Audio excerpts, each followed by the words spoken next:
Hello, book lovers, and welcome back to Ace Book Talk.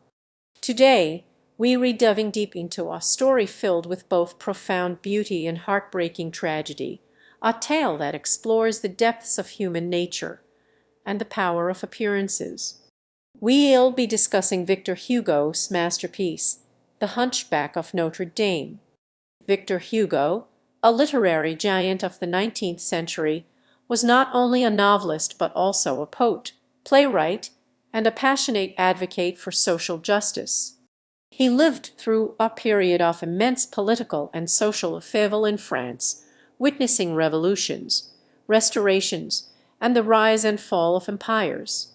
His experiences deeply influenced his writing, imbuing his works with a strong sense of empathy for the marginalized and a fierce condemnation of injustice. The Hunchback of Notre Dame, published in 1831, is a prime example of Hugo's social conscience, using the backdrop of 15th century Paris to explore themes of love, prejudice, and the abuse of power. The story centers around Quasimodo, the deformed bell ringer of Notre Dame Cathedral. Abandoned as a baby, Quasimodo is taken in and raised by Claude Frollo, the archdeacon of Notre Dame.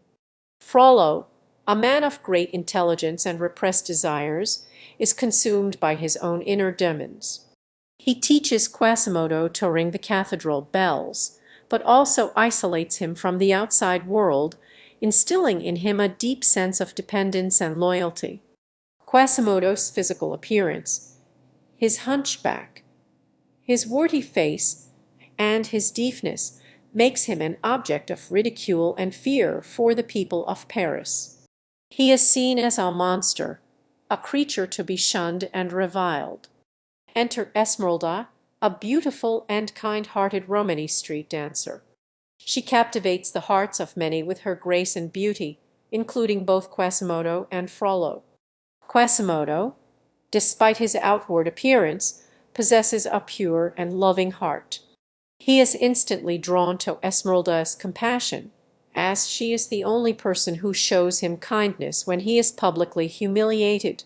Frollo, on the other hand, becomes obsessed with Esmeralda, his repressed desires turning into a destructive and all-consuming passion. Torn between his sacred vows and his lust for Esmeralda, he descends into madness, plotting to possess her at any cost.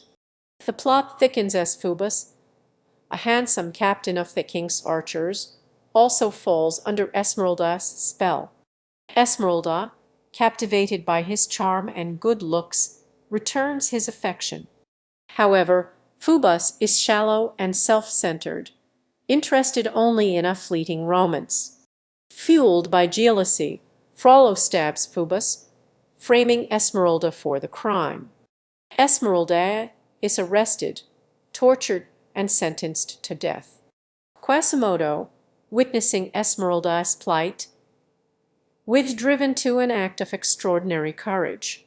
He rescues her from the gallows and takes her to the sanctuary of Notre Dame Cathedral, where, according to the law of the time, she is safe from arrest. Within the walls of the cathedral, a strange and touching relationship develops between Quasimodo and Esmeralda. He protects her, brings her food, and showers her with a devotion that she cannot fully understand. While Esmeralda appreciates Quasimodo's kindness, she remains fixated on Phoebus, unaware of the depth of Quasimodo's love for her.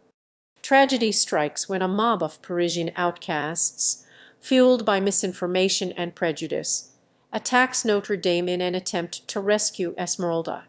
Quasimodo, believing they intend to harm her, defends the cathedral with all his might, showering the attackers with stones and molten lead. The attack is eventually quelled, but in the chaos, Esmeralda is betrayed and handed over to the authorities. Frollo, in a final act of desperation, offers Esmeralda a cruel choice: submit to him or face execution. Esmeralda refuses, choosing death over surrendering to Frollo's twisted desires.